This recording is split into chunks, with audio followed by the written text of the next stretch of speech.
اعوذ باللہ من الشیطان الرجیم بسم اللہ الرحمن الرحیم فأقم وجهك للدین حنیفا فطرة اللہ التي فطر الناس علیها لا تبدیل لخلق اللہ ذلك الدین القیم ولكن اکثر الناس لا يعلمون منیبین الیہ واتقوہ واقیموا الصلاة ولا تکونوا من المشرکین من الذین فرقوا دینہم وکانوا شیعا کل حزب بما لدیہم فرحون صدق اللہ العظیم۔ ان آیات کا ترجمہ یہ ہے، تو تم ایک طرف کے ہو کر دین یعنی اللہ تعالیٰ کے راستے پر سیدھے منہ کیے چلے جاؤ، اور اللہ کی فطرت کو جس پر اس نے لوگوں کو پیدا کیا ہے اختیار کیے رہو۔ اللہ تعالیٰ کی بنائی ہوئی فطرت میں تغیر و تبدل نہیں ہو سکتا، یہی سیدھا دین ہے، لیکن اکثر لوگ نہیں جانتے۔ مومنوں، اسی اللہ کی طرف رجوع کیے رہو اور اس سے ڈرتے رہو اور نماز پڑھتے رہو، اور مشرکوں میں سے نہ ہونا اور نہ ان لوگوں میں ہونا جنہوں نے اپنے دین کو ٹکڑے ٹکڑے کر دیا اور خود فرقے فرقے ہو گئے۔ سب فرقے اسی سے خوش ہیں جو ان کے پاس ہے۔ گزشتہ آیات میں اللہ رب العزت نے ایک مثال کے ذریعے یہ سمجھایا کہ اللہ کی ذات اور صفات میں کسی قسم کا شرک نہ کرو، عبادات میں صرف اور صرف اسی وحدہ لا شریک کو پکارا کرو۔ آج کی تلاوت کردہ آیات میں خطاب یا تو رسول اللہ صلی اللہ علیہ وسلم کو ہے یا عام لوگوں کو، اور یہ حکم دیا جا رہا ہے کہ جب شرک اور کفر کا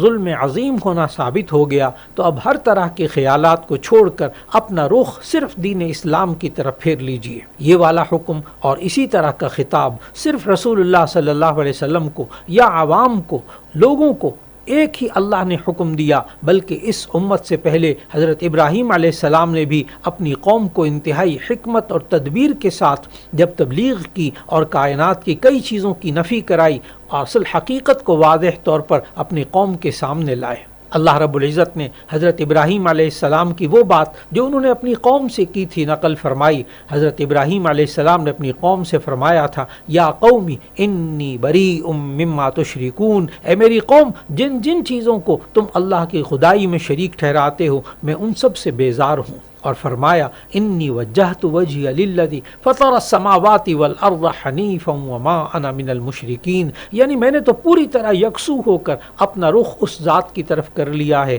جس نے آسمان اور زمین کو پیدا کیا، اور میں شرک کرنے والوں میں سے نہیں ہوں۔ پھر اس کے بعد اگلی آیت میں فرمایا کہ اللہ تعالیٰ کی بنائی ہوئی فطرت، اسی فطرت پر تم چلو جس پر اس نے تمام لوگوں کو پیدا کیا ہے، یعنی فطری صلاحیت جو اللہ تعالیٰ نے ہر انسان کو عطا فرمائی ہے، اس صلاحیت کو ختم نہیں کیا جا سکتا۔ ماحول کے اثر سے انسان غلط راستے پر جا سکتا ہے، لیکن اس کی صلاحیت ختم نہیں ہوتی۔ چنانچہ جب کبھی وہ ضد اور دشمنی کی وجہ سے حق کو چھوڑ کر کسی اور راستے پر چلنے کی کوشش کرتا ہے تو ایسی صورت میں اگر ذرا سا وہ ہمت کرے تو وہ حق تک پہنچ جائے گا۔ البتہ یہ اور بات ہے کہ کوئی شخص مسلسل ضد اور دشمنی کی روش اختیار کیے رکھے اور حق بات سننے کے لیے تیار ہی نہ ہو تو اللہ تعالیٰ خود اس کے دل پر مہر لگا دیتے ہیں۔ اسی وجہ سے بعض علماء نے یہاں لفظ فطرت کا معنی اسلام بھی کیا ہے، اور آیت کے معنی یہ ہیں کہ اللہ تعالیٰ نے ہر انسان کو اپنی فطرت کے اعتبار سے ایک اچھی فطرت والا پیدا کیا،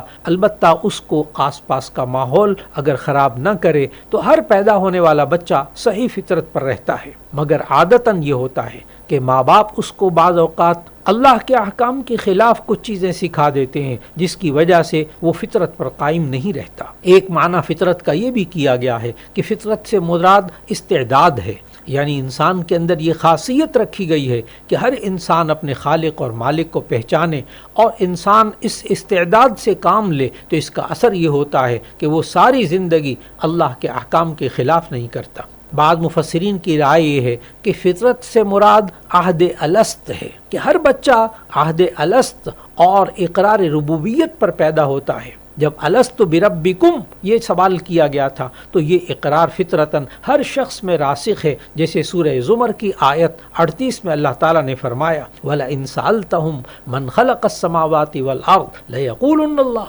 اگر آپ ان سے پوچھیں کہ آسمان اور زمین کو کس نے پیدا کیا تو وہ ضرور یہ کہیں گے کہ اللہ تعالیٰ نے. لیکن شریعت میں اس فطری ایمان کا اعتبار نہیں، شریعت میں اس ایمان کا اعتبار ہے جو اختیاری ہو، یعنی اپنے ارادے اور اختیاری سے حق کو قبول کرے اور اللہ کے احکامات کی تصدیق کرے. اگر غور کیا جائے تو اللہ تعالیٰ نے بے شمار قسم کی مخلوقات پیدا فرمائی ہیں اور ان کی طبیعتیں اور ان کے مزاج مختلف فرمائے ہیں، اور ہر مخلوق کی فطرت میں خاص مادہ رکھا ہے جس سے وہ مخلوق اپنی تخلیق کے منشا کو پورا کر سکے. جس مخلوق کو اللہ تعالیٰ نے کسی خاص مقصد کے لیے پیدا فرمایا تو اس کو اس مقصد کی ہدایت بھی دے دی، اور وہ ہدایت اسی استعداد کا ہونا ہے. جیسے شہد کی مکھی میں یہ مادہ رکھ دیا کہ وہ درختوں اور پھولوں کو پہچانے اور انتخاب کرے، پھر اس کے رس کو اپنے پیٹ میں محفوظ کر کے اپنے چھتے میں لا کر جمع کر دے. اسی طرح انسان کی فطرت ایسا مادہ اور استعداد رکھ دی کہ وہ اپنے پیدا کرنے والے کو پہچانے، اس کی شکر گزاری کرے،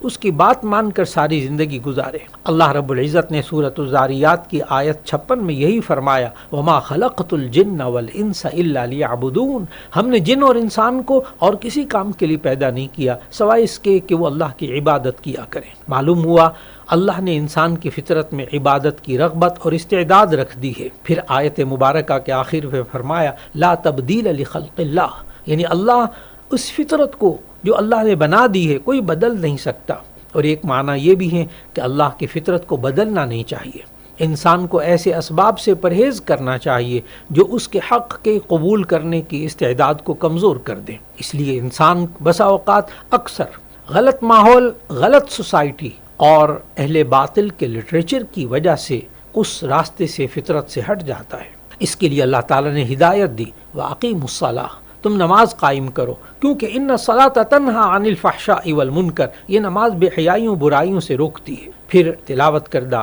آیت میں فرمایا من الذین فرقوا دینہم وکانوا شیعا، یعنی مشرکین وہ لوگ ہیں جنہوں نے فطرت اور دین حق میں تفریق پیدا کر دی اور دین فطرت سے الگ ہو گئے، جس کے نتیجہ یہ ہوا کہ یہ مختلف گروہوں میں بٹ گئے. اور دین فطرت تو توحید تھا جس کا اثر یہ تھا کہ سب انسان ایک ہی قوم اور ایک ہی جماعت بنتے، اور شیطان نے ان کو اپنے اپنے خیالات کو حق قرار دینے میں ایسا لگا دیا کہ اللہ نے فرمایا کل حزب بما لدیہم فرحون، یعنی ہر گروہ اپنے اپنے اعتقادات و خیالات پر مگن اور خوش ہے. اب حق پر وہ ہے جو اللہ اور اس کے رسول صلی اللہ علیہ وسلم کے احکام پر عمل کر رہا ہے. آج گمراہی سے بچنے کا بھی یہی راستہ ہے. اللہ رب العزت ہم سب کو ہدایت عطا فرمائے اور ہر طرح کی گمراہی سے ہماری حفاظت فرمائے. وآخر دعوانا ان الحمد للہ رب العالمین.